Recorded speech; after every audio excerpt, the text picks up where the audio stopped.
Remember when Fox gave us genetically engineered super soldiers and post-apocalyptic Seattle? And Jessica Alba in a leather jacket saving the world one sarcastic remark at a time? Yeah, today we're talking about Dark Angel. If you were a Gen Xer or elder millennial in 2000, right when Survivor was teaching America that eating bugs could make you rich and Who Wants to Be a Millionaire was on every night like a game show plague, you probably tuned in to watch James Cameron's first ever TV show. But Dark Angel wasn't your average sci-fi series. It was a 2-season roller coaster of cyberpunk world building, network politics, and storylines so wonderfully insane they make Lost Polar Bear look like a reasonable plot choice, because apparently genetically enhanced super soldiers with cat DNA made perfect sense for primetime television. Today, we're counting down 15 weird facts about Dark Angel you probably didn't know. From the $10 million pilot that made network executives weep into their lattes to the cancelled Season 3 Comet plot that would have made Armageddon look subtle. If you love this kind of TV archaeology, hit like and subscribe. We've got new nostalgic deep dives every week.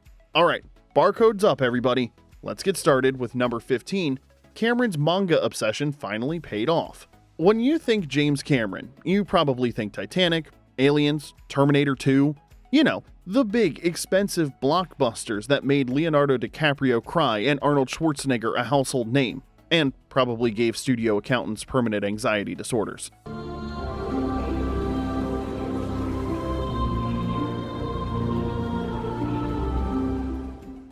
But here's the thing. Cameron was secretly obsessed with Yukito Kishiro's manga Battle Angel Alita and bought the rights back in the 90s. Then spent the next 2 decades saying he was waiting for special effects to catch up because apparently I'll get around to it eventually is a valid Hollywood development strategy when you're the guy who just made boats sink profitably. While he never got to direct Alita himself, a lot of that influence bled straight into Dark Angel like genetic material in a Manticore lab. Billions of your tax dollars have been diverted from legitimate government programs to fund secret experiments in genetic engineering. You've got the dystopian near future, cybernetic enhancements, corrupt systems, and of course, a genetically engineered female lead who can kick through a concrete wall without breaking a nail, because apparently Charlie's Angels needed to step up their game or find new careers. Cameron teamed up with Charles H. Egley to bring those ideas to TV, essentially turning Fox into his multi-million-dollar proof-of-concept playground, while the rest of us were still figuring out how to program our TiVos without accidentally recording infomercials.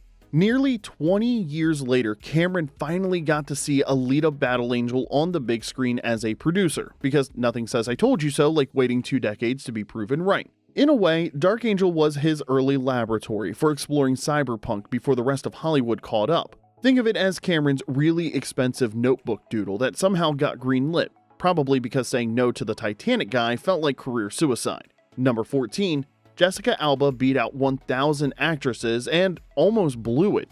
Max Guevara was the role that launched Jessica Alba from being that girl from Flipper to the face of early 2000s action heroines everywhere, and to eventually become the founder of a billion-dollar baby products empire, but we're getting ahead of ourselves.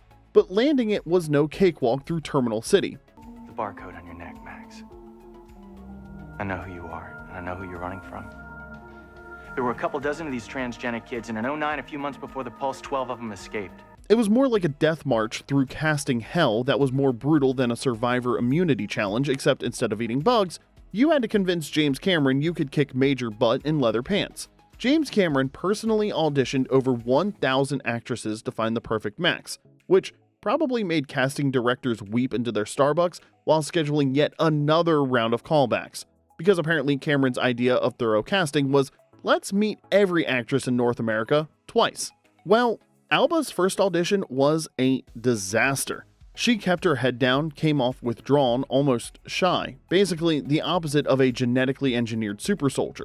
But what stuck with Cameron was the quiet strength she brought when she finally looked up, because sometimes the best casting happens when actors stop trying to be what they think you want. And I realize now that it was all my fault. Could you ever forgive me? That edge sealed the deal faster than Max could hotwire a motorcycle, and probably faster than most of the other 999 actresses could say genetic enhancement.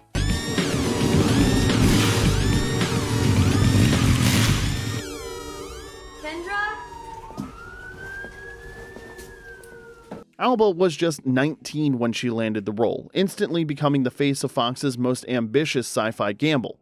Overnight, she went from up-and-coming teen actress to carrying one of the most expensive pilots ever produced.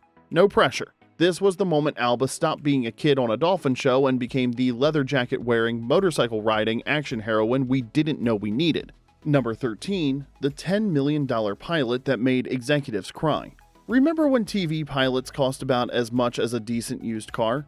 Yeah, those days evaporated the moment James Cameron walked into Fox's offices with his post-Titanic swagger, because apparently King of the World translates to give me all your money for my TV experiment. Dark Angel's pilot episode cost a jaw-dropping $10 million, which in 2000 money was basically Britney Spears' entire wardrobe budget for that year, and we all saw how that turned out.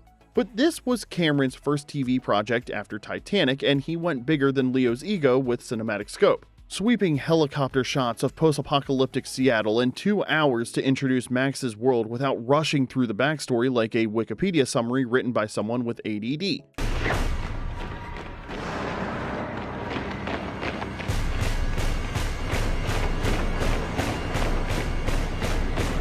The pilot was essentially a feature film that happened to air on television, complete with movie-quality production values and enough motorcycle stunts to make Mission Impossible look conservative, because apparently Cameron's definition of television was cinema that fits in your living room.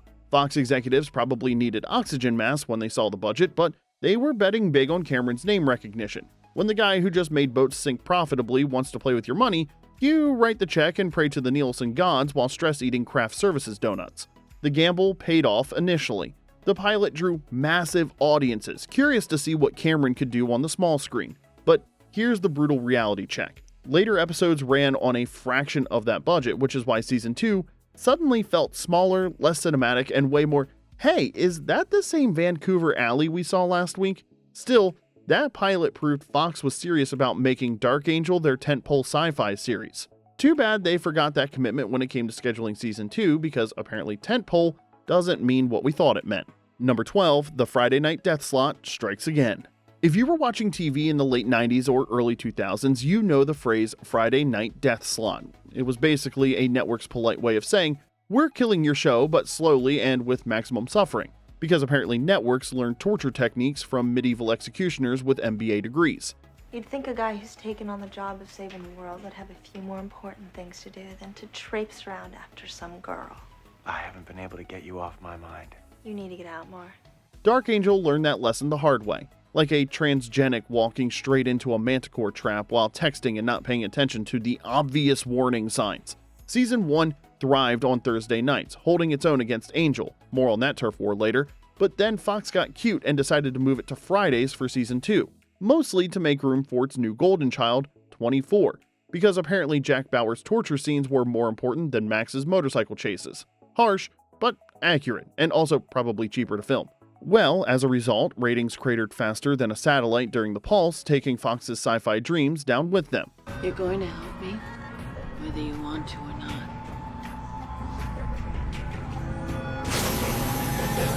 Loyal fans followed Max for a while, because we were dedicated like X-Files fans tracking government conspiracies, but casual viewers bailed faster than people fleeing a boy band reunion tour.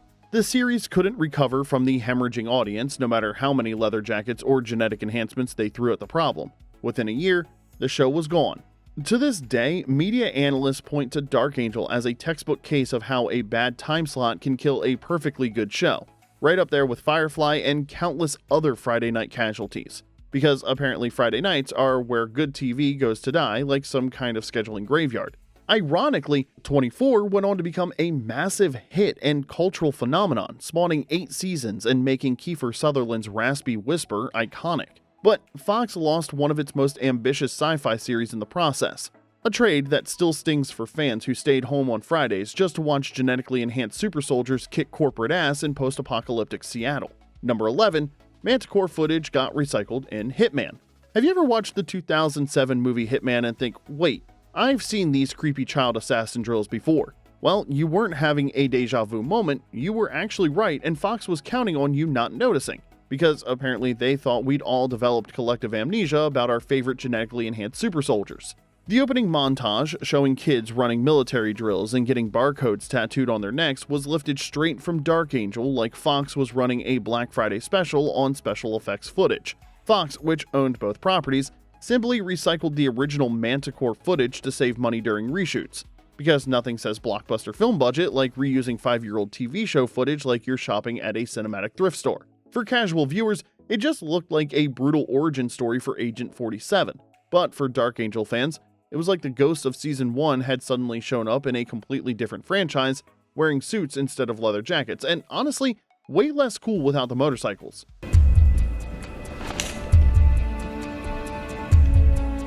You can even spot familiar sets and that stark military institution look from Max's flashbacks if you freeze frame it, and yes, some of us definitely did that because we're committed to our detective work, and maybe slightly obsessed with continuity errors. The only difference was in the context. In Dark Angel, those barcodes were unique genetic identifiers for each transgenic. In Hitman, they're numbered for the agent program like some kind of assassin inventory system at Evil Costco. Either way, it was a sneaky bit of cost-cutting that doubled as an unintentional Easter egg for fans who paid attention. For those who caught it, it was like Dark Angel got a secret silent shout-out on the big screen, even if the movie itself was about as memorable as Agent Cody Banks, and that's definitely not a compliment. Number 10. Seattle was actually Vancouver, and they had to trash it. Dark Angel might have been set in a grimy post-Pulse Seattle where the Space Needle looked like it survived a nuclear winter, but it was actually filmed in squeaky clean Vancouver because apparently finding a real post-apocalyptic wasteland was harder than just making one. And that meant that the crew had to work overtime transforming Canada's politest city into America's grittiest wasteland, like Extreme Makeover Apocalypse Edition.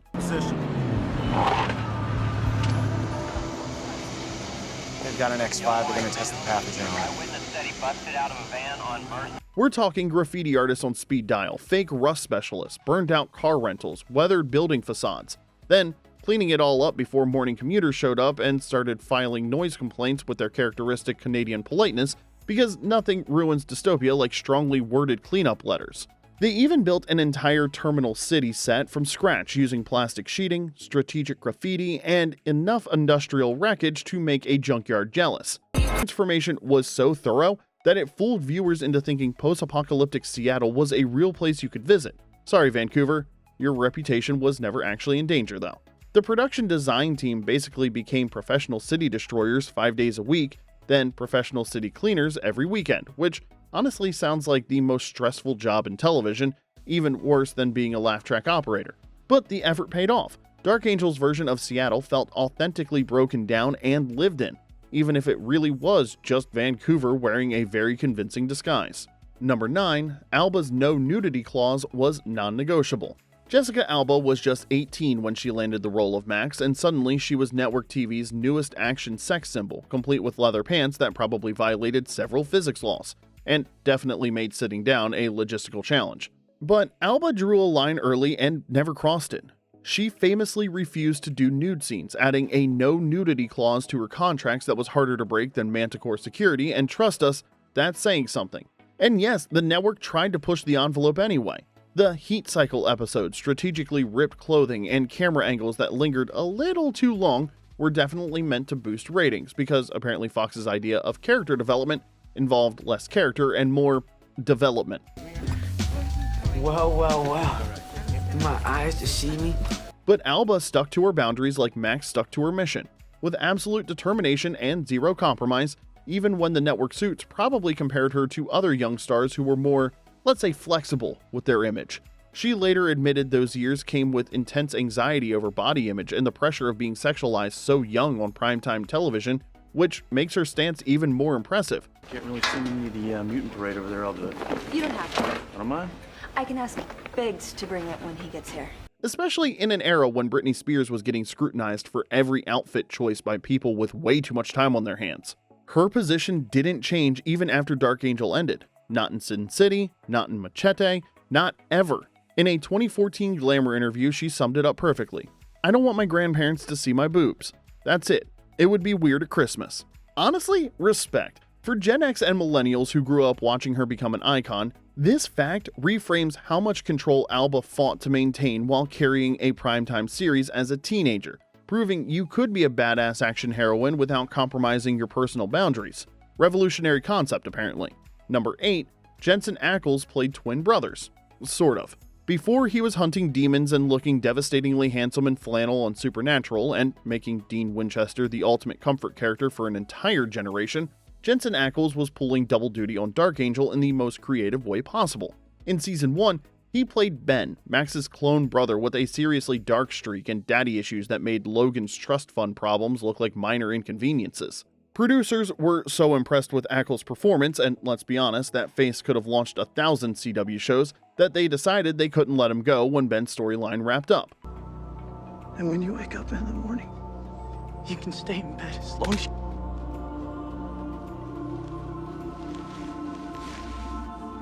Instead of bringing Ben back from the dead like some sci-fi soap opera, they wrote a brand new character for him, Alec, Ben's genetically identical but morally flexible twin.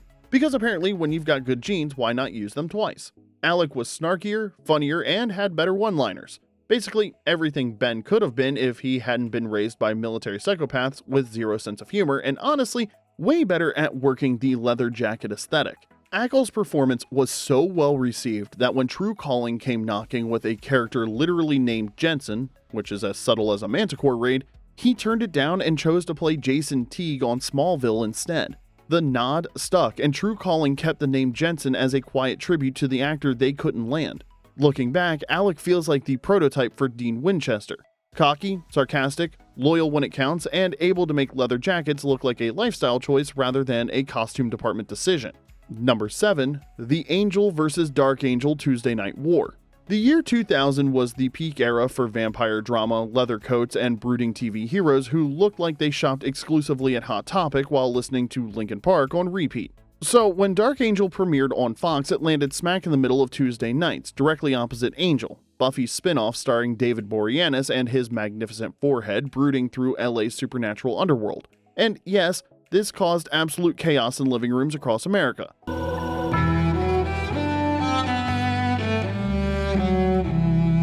Fans who loved both shows suddenly had to choose which flavor of supernatural angst they wanted to watch live. Dark Angel's cyberpunk genetic experiments or Angel's vampire with a soul detective work.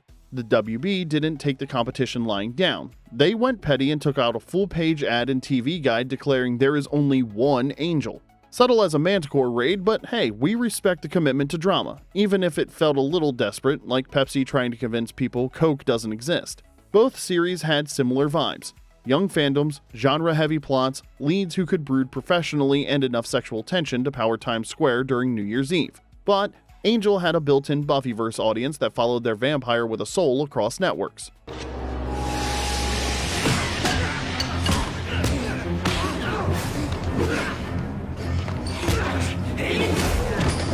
The ratings war was brutal. Angel's established fanbase versus Dark Angel's shiny new cyberpunk aesthetic. One show had Whedon dialogue and vampire mythology, the other had Jessica Alba on a motorcycle. Frankly, both were solid choices. Fox eventually moved Dark Angel to Friday nights for Season 2, which was basically waving a white flag and digging the show's grave simultaneously. Still, this Tuesday night showdown has become legendary for early 2000s TV fans.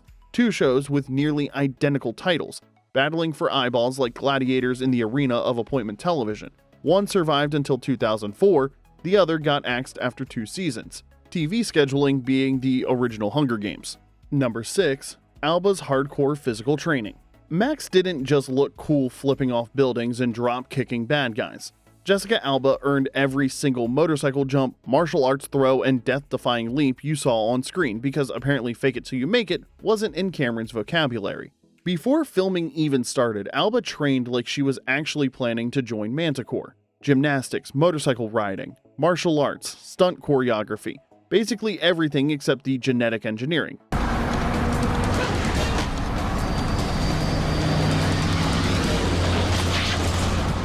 Thankfully, because that technology was still a few decades away and probably involved way more paperwork. She was just 19 but dove into the physical demands like a seasoned action star, probably because nobody told her it was supposed to be impossible. Sometimes ignorance really is bliss, especially when it comes with leather pants and motorcycle stunts.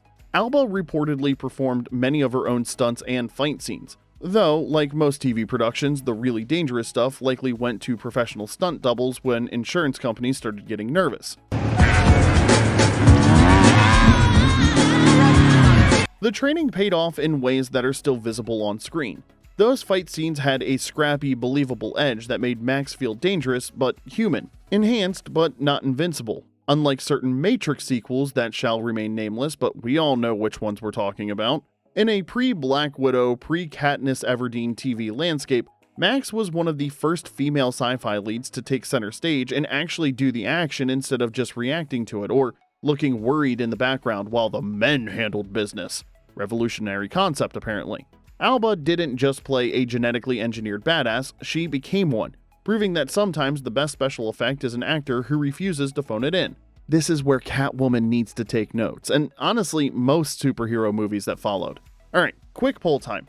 Who's winning the genetic lottery here? Jessica Alba doing her own stunts at 18, or Jensen Ackles somehow playing two different characters without anyone questioning the identical DNA situation? Drop your pick in the comments section below because we need to settle this once and for all. And hey, if you're loving these behind-the-scenes secrets from early 2000s TV, smash that like button and subscribe. Now let's get back to the weirdness with number 5, a celebration that became a funeral. Imagine you just got told your show is renewed for a third season. You celebrate, toast with the cast and crew, maybe even start brainstorming plot lines and shopping for motorcycles because apparently that's what you do when your show involves genetically enhanced super soldiers. That was the Dark Angel team's weekend. Pure joy, relief, and the kind of happiness that comes from knowing your weird cyberpunk baby gets to live another year. And then Monday morning rolled around like a Manticore cleanup crew and boom, Fox pulled the plug. No warning, no gradual wind down, no let's talk about this over coffee and PowerPoint presentations. Just gone. Only everything's changed, not just me and Logan. Everything. The whole time I was back at Manticore, all I wanted was my strange little life back. Fans were left staring at one of the most frustrating cliffhangers in sci-fi TV history. The network reportedly canceled the show to make room for Joss Whedon's shiny new sci-fi baby Firefly, figuring they couldn't bankroll two expensive genre dramas at once because apparently network budgets work like Highlander rules. There can only be one. Now, here's the kicker that still makes fans laugh bitterly. Firefly got canceled in less than a season, making Fox's decision look like the worst trade in television history, and that's saying something considering Fox's track record with sci-fi shows. In the annals of early 2000s TV heartbreak, Dark Angel's sudden exit still stings like a designer virus targeted specifically at our nostalgia. Some betrayals you never forget, especially when they involve motorcycle riding genetic experiments. Number 4. The lost Season 3 plot remains a mystery. Now, if you thought Season 2 got weird with breeding cults and viral romances, Season 3 was supposedly going to make Armageddon look like a quiet Sunday afternoon at Blockbuster. According to fan speculation and bits of rumored production chatter, the writers had apocalyptic plans involving that mysterious comet teased near the end of Season 2. But here's the thing, the actual details of what would have happened are murky at best. Various fan theories have circulated for decades about cosmic viruses, humanity's last stand, and Max somehow saving the world through her unique genetics, because apparently that's the sci-fi go-to solution for everything. Now I'm gonna drop a little wisdom on you, Grunt, so pay attention. First time I got out in the world, I lost track of all the kids I escaped with. Spent the next 10 years trying to find them. Don't let that happen to you. Stay together. The plot supposedly would have also given Max and Logan some actual resolution to their tortured romance, because even in the apocalypse, love finds a way, and so do convenient plot solutions. Sadly, we never got to see what actually would have happened. Instead, fans have been piecing together scraps of interviews, DVD commentary mentions, and pure speculation for 2 decades, trying to imagine what could have been. It's the greatest what-if of Dark Angel, an ending that exists more in fan imagination than documented reality, which might be the most fitting legacy for a show that thrived on the impossible. Number 3. Max's heat cycle divided fans forever. Of all the weird biological quirks Dark Angel threw at us, Max's heat cycle might take the gold medal for most controversial plot device disguised as genetic realism, because apparently regular teenage drama wasn't complicated enough for sci-fi television. Because Max had feline DNA spliced into her genetic cocktail, thanks Manticore scientists with questionable ethics and way too much time on their hands, she inherited a distinctly cat-like reproductive trait. She literally went into heat once or twice a year like some kind of genetically enhanced nature documentary. And when it hit harder than a motorcycle crash. Uncontrollable urges, mood swings, distraction at the worst possible times, like during life or death missions or important exposition scenes, because timing is everything in television, especially inconvenient biological timing. You must be tired, baby. Oh, but so happy. The storyline came to the forefront in the season 1 episode Heat, where Max struggled to stay focused on saving lives while dealing with, well, biology being inconvenient, which is very on brand for being human, just more dramatic and with better leather jackets. Love it or hate it, it became one of the most unforgettable parts of the show, and probably single-handedly launched 1,000 very weird fanfiction stories that we're not going to Google for research purposes. Some things are better left unexplored. Years later, people still reference the Heat Cycle episode when they talk about Dark Angel's boldness and sometimes awkwardness in pushing boundaries on primetime television. Number 2, Joshua, the gentle giant who confused everyone. Dark Angel wasn't afraid to get weird, and nowhere is that clearer than with Joshua, Max's part man, part dog ally, who looked like the result of a very confused Disney movie meeting a sci-fi thriller in a dark alley. Joshua was Manticore's first successful transgenic experiment, created by founder Sandeman long before Max's generation of sleek super soldiers. Back when genetic engineering was apparently more throw stuff at the wall and see what sticks than precision science. Because his design was early and significantly less refined, Joshua had obvious canine features. No reason? Is that something you've seen before? No. A broad muzzle, drooping posture, heavy gait, and the general appearance of someone who'd lost a fight with a makeup department that watched way too many Planet of the Apes movies. Treated like a failed experiment, he was hidden in the facility's tunnels for years like Manticore's embarrassing secret uncle, the relative you don't mention at family dinners because he asks too many questions about government conspiracies. Joshua successfully distracted the guards so Max could get away, then later found freedom when Manticore's operations fell apart. Once free, he became her protector and moral compass in the outside world. Max. Hey, big fella. Hey, little fella. How you doing? I've been worried. Basically, the friend who'd help you move bodies but also remind you to call your mother on her birthday. He proved that even in a show about genetically perfect super soldiers, the most human character might not look human at all, which honestly feels like the most Dark Angel message possible. Number 1, Logan and Max's deadly romance. Max and Logan were the ultimate will they won't they couple, except in their case, the answer was literally they can't or he dies horribly. And that's not relationship drama, that's biological warfare with a really twisted sense of humor. At the start of season 2, Max discovered she'd been unknowingly infected by Manticore with a designer virus that was lethal specifically to Logan Kale, aka Eyes Only, because apparently Manticore scientists had way too much time on their hands and a really vindictive streak. She found out the hard way, by touching him and nearly killing him in what should have been a romantic moment but turned into a medical emergency faster than you could say genetic targeting. The virus was a targeted weapon designed by Manticore to neutralize both Max and Logan's crusade by keeping them apart. Okay, now Renfro said if you want him to live, you gotta bring him back to Manticore and turn yourself in. There's a cure? Yeah. She'll give him the antigen if he tells her what he knows and who he's been working with. Why should I believe her? What choice do you have? Because nothing stops a revolution like making the leaders unable to hold hands without triggering biological warfare. The result? 2 seasons of longing stares, almost kisses interrupted by deadly consequences, and agonizing emotional distance that made Ross and Rachel look like a functional couple by comparison. Fans either loved the angst or wanted to throw their remotes at the screen every time they got close and had to pull away. Critics called it a deliberate stall tactic by the writers, and they weren't wrong. But it was also a surprisingly effective metaphor for how systems of power keep people apart. The storyline burned itself into Dark Angel's DNA, literally and figuratively, and made Max and Logan one of the most tortured TV couples of the early 2000s. And there you have it, 15 weird facts that prove Dark Angel was way more than just a short-lived Fox show. What fact surprised you the most? Was it the viral Comet plot that never happened, the Vancouver apocalypse makeover, or the revelation that Hitman literally reused Manticore footage like a discount special effects yard sale? Drop your pick in the comment section below. We read them all, and yes, we're still bitter about that Friday night death slot. Some wounds never heal, especially when they involve motorcycle riding genetic experiments. Make sure to smash that like button, subscribe, and ring the bell so you never miss our deep dives into TV's weirdest, most wonderful forgotten gems. Until next time, this is Remember When.